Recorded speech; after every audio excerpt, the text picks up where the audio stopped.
পাগলা তিতা মিডা বোঝে না, পাগলারে জিলাপি দিও না।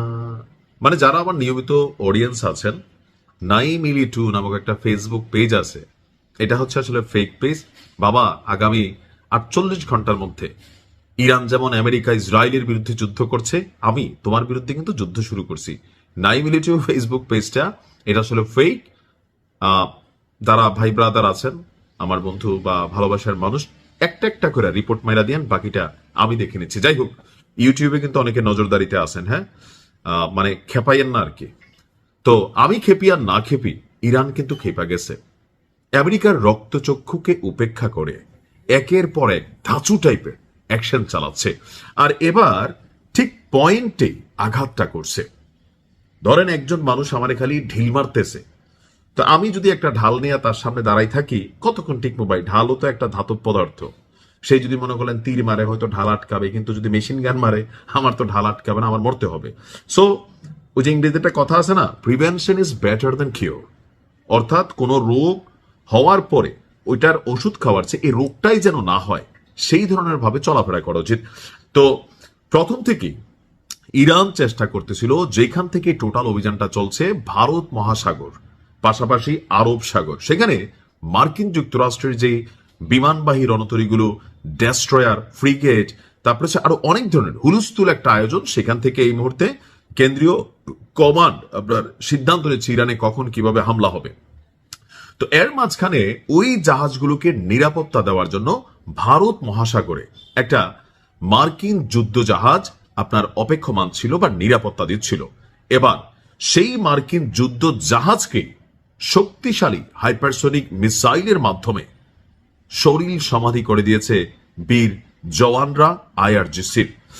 এক বিবৃতিতে আইআরজিসি জানায়, অপারেশন টু প্রমিস 4, অর্থাৎ এটা একটা ধারাবাহিক অপারেশন।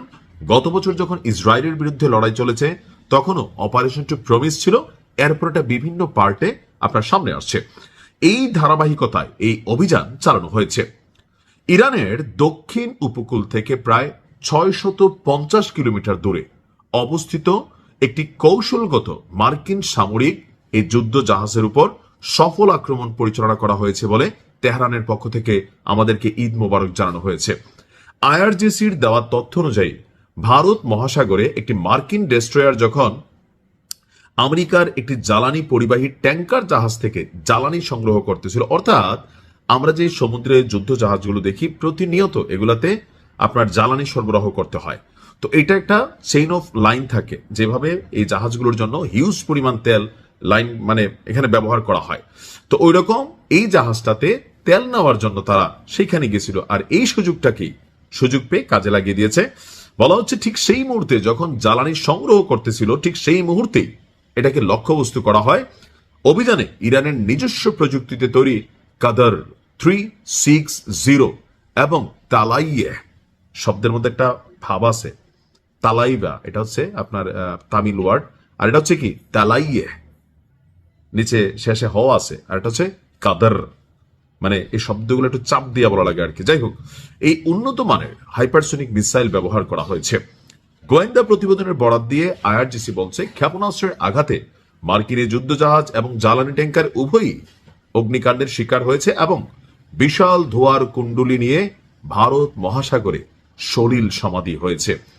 আর এই ধারাবাহিকতা চলতে থাকবে।